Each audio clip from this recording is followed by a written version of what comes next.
Está aqui numa maquete que ela é do século, a reprodução de Jerusalém do século I. É uma maquete que tem aproximadamente um pouco mais de 40 anos. Foi montada primeiramente num lugar que era um hotel, onde era o espaço externo do hotel. Montaram lá, levava o nome de Holy Land, Santa Cidade, né? E Santa Terra. E depois de uns 10 anos o hotel lá faliu, desmontaram e remontaram aqui no museu. E está há quase 30 anos aqui nesse museu, a maquete que reproduz Jerusalém do século I. Lembrando que o tamanho dessas muralhas maiores, as externas, vão ter 1,8 quilômetros. Hoje, a cidade velha que vocês andam, ela só tem 1 quilômetro quadrado. Só tem 1 quilômetro. No período romano, ela tinha 1,8, foi o seu máximo tamanho. A gente não fala original por um problema, porque original na época de quem? A de hoje também é original, feita pelos turcos. Essa aqui é uma original ampliada pelos romanos. Tem uma original lá atrás da época do rei Davi.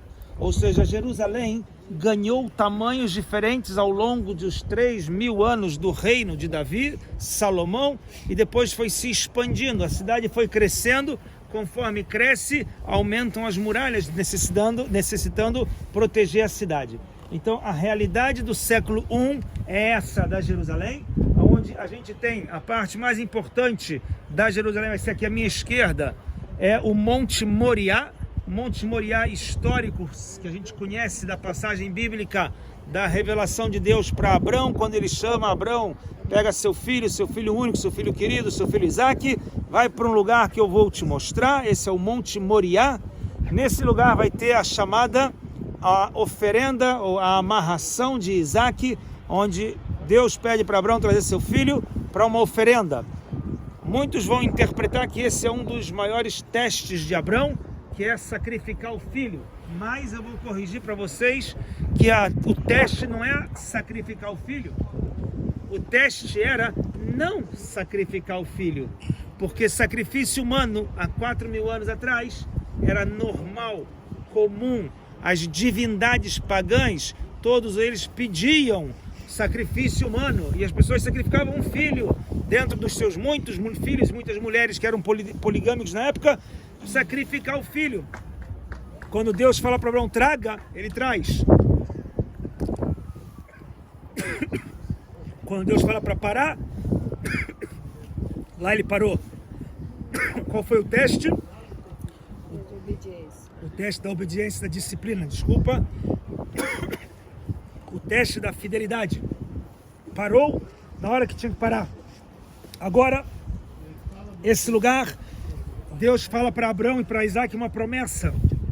Alguém sabe qual foi a promessa de Gênesis?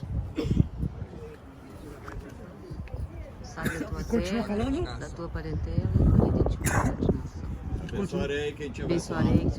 Serão numerosos. Vai ser abençoado. Vai ser como as estrelas. Opa, Deus ajuda. Como as estrelas do céu e as areias. Alguém sabe me explicar isso? Pessoal, a gente acabou de falar que os judeus eram antes do Holocausto 18 milhões. Hoje são 15 milhões. Quantas estrelas tem no céu? Pois é, sorte é essa. É um número que os cientistas vão dizer elevado a 11. É um número bilhões. Não dá para contar.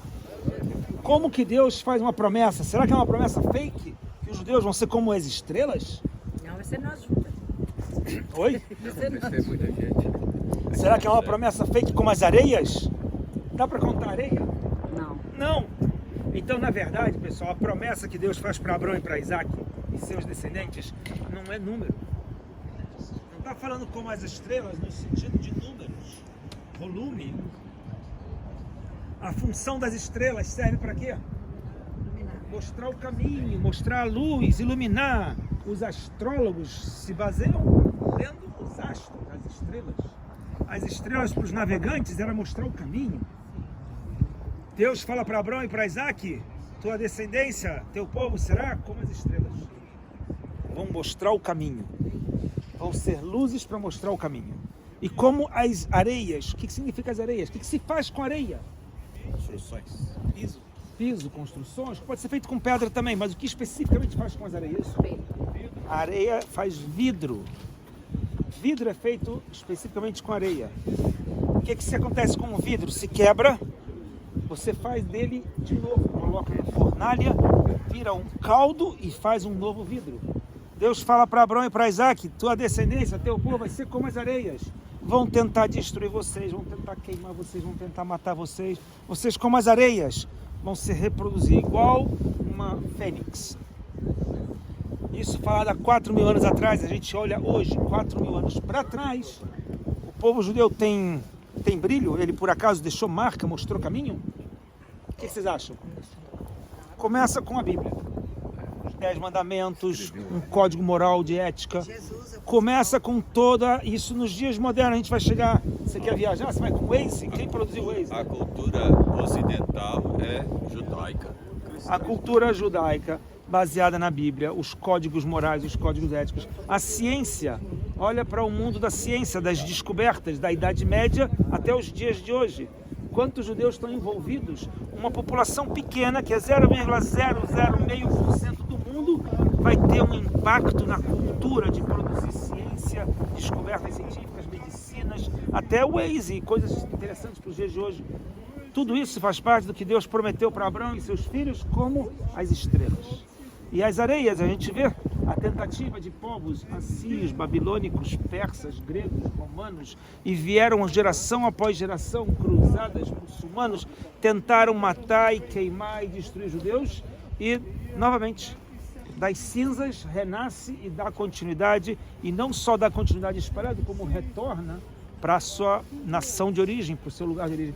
Ou seja, é aquilo prometido há 4.000 anos atrás, aqui nessa montanha. E exatamente por isso que tem guerra 4.000 anos por esse pedaço de terra. Por essa montanha, 4.000 anos de batalha. Porque ali, uma promessa divina faz com que todos os impérios... Espera aí. Eu sou a divindade, diz o imperador assírio, o imperador babilônico, o faraó do Egito, ou os líderes czares, e todos os líderes que sejam os Césares de Roma ou da Grécia, imperadores, todos, eu sou a divindade, eu sou o Deus. Como esse Abrão vem ousar dizer que tem um Deus que fala com ele? Quando fala Abrão, é Abrão e os seus filhos de Abrão.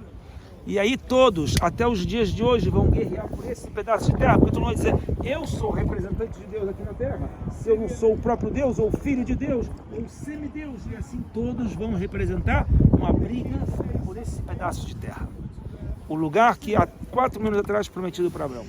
Aqui não brigam por petróleo, não brigam por ouro, muito menos por água. Chove 60 dias por ano. Nada, não tem riquezas materiais aqui. Recursos naturais, não tem riqueza. Os olhos do mundo.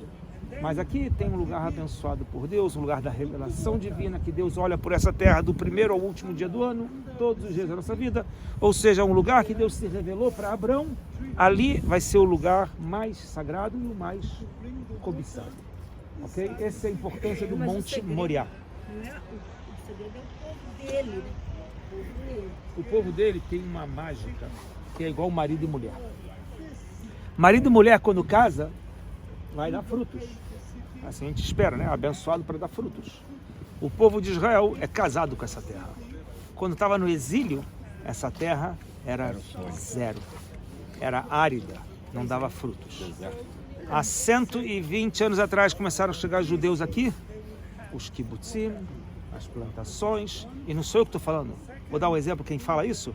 As aves. As aves, os pássaros, que voam da Europa no inverno, fugindo para a África, atrás de comida. Até o século XIX, o voo migratório das aves era direto da Rússia para a África. Hoje, sabe onde eles param? Aqui. Sabe por quê? Tem comida. Durante séculos, desde o século I que os judeus foram exilados, daqui era uma terra abandonada, arada, não tinha nada. 400 anos dos turcos, 200 anos dos cruzados, o tempo que vocês contarem, aqui não tinha nada na plantação. Hoje, nos últimos 100 anos, A reserva florestal tem hoje contabilizado mais de 500 mil só de GRU. GRU é da família da garça.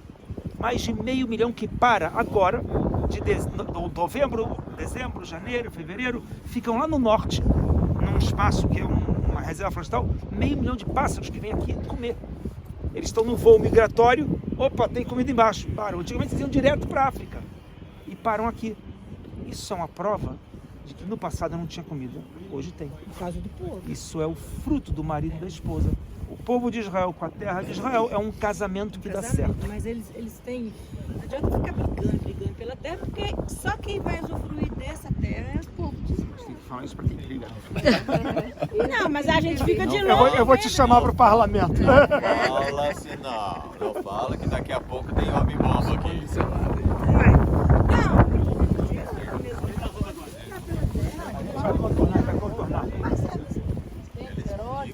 Olha só, pessoal, aqui no século I, Herodes faz uma... Desculpa, no século -1, Herodes faz uma reforma e constrói o prédio do templo, que está exatamente no lugar onde hoje se encontra o Domo da Roca. A altura do prédio de Herodes era mais que o dobro que o Domo da Roca. Evolução de tamanho. À direita, Herodes manda construir uma fortaleza com o nome de Antônia, em homenagem a quem? Marco Antônio. Ah, não é homem? É, o Marco Antônio, um amigo O dele. imperador. Nessa fortaleza, os soldados romanos vão ficar lá. Conta a tradição cristã que de lá, no século I, Pôncio Pilatos vai julgar Jesus. E o flagelo vai começar da fortaleza. Não do lado de dentro, provavelmente do lado de fora da fortaleza. Assim, alguns acreditam que o julgamento foi na rua, do lado de fora. E lá vai começar então o que é a Via Sacra, a Via Dolorosa. Tem uma discussão para onde foi, né? Os católicos e os ortodoxos vão acreditar que vai para o lado de fora das muralhas por esse lado. Os evangélicos, os protestantes vão acreditar que vai para o lado de fora desse lado. E aí vai ter lá o Santo Sepulcro e lá o Jardim da Tumba. São as duas tradições da igreja. Marcelo, esse aqui é o portão dourado? Esse é o portão dourado. Quem vai entrar por ele? A ideia diz que quando vier o Messias, ele e o povo inteiro vai entrar, os sacerdotes vão entrar direto para trabalhar. Esse que a gente viu o cemitério aqui no pé, ele está fechado. Vocês lembram lá do Mundo Oliveira? Isso. Ô, Essa Marcelo, porta aqui. aquela construção toda, aquilo é chamado o prédio governamental, aonde Herodes construiu para que o governo cobrasse os impostos de todo mundo que entra no templo. Era o portão de entrada, tinha as escadarias, a gente vai passar por ele, vai ver por trás, as escadarias do povão que entrava.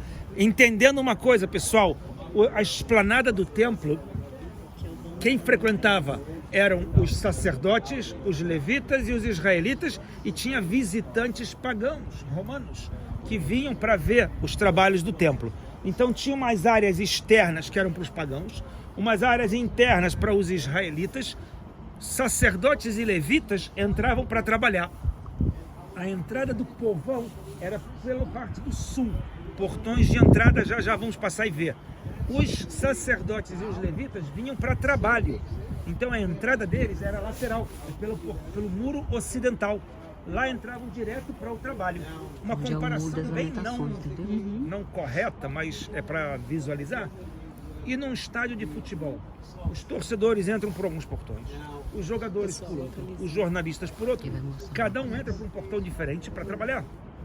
A massa, o povão, os torcedores, lá vai pelas massas, que é poucos portões para muita gente, né? Os jornalistas vão ter uns portões especiais, com estacionamento perto, os jogadores até lá dentro. Ou seja, cada um vai ter a mesma coisa. Entra lá. A entrada dos sacerdotes é bem atrás, bem direto para o templo. Nesse portão dourado? Por aqui era o povão, mas parte pequena. A parte maior entrava pelo sul. Mas era o povão que passava aqui. Aqui tinha uma ponte, que aqui não aparece. Na época de Herodes tinha uma ponte chamada Ponte Sete Arcos. Não é à toa que no Monte das Oliveiras tem um hotel Sete Arcos. Tinha uma ponte para as pessoas que estavam no Monte das Oliveiras atravessavam para entrar no Monte das Oliveiras. Não tem a arqueologia dela ainda não. Não tem nada achado, tudo destruído. Deve A gente já viu um desenho desse, né? Vamos contornar eles por ali. Esse aqui era o que? Era o do... Aquela fortaleza Antônio dos Soldados. o tamanho do templo é qual o tamanho? Onde Pilatos veio julgar, não que ele estava, porque Pilatos ia lá na Cesareia, no Palácio do Governo lá. E o tamanho do templo é que tamanho, mais ou menos? Esse prédio branco é um pouco mais alto que o dobro do outro.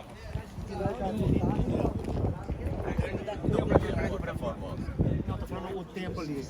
Qual o tamanho, mais ou menos? A altura dele é mais que o dobro, porque hoje você dá aquela cúpula. Aham, a hora mais alta que aqui.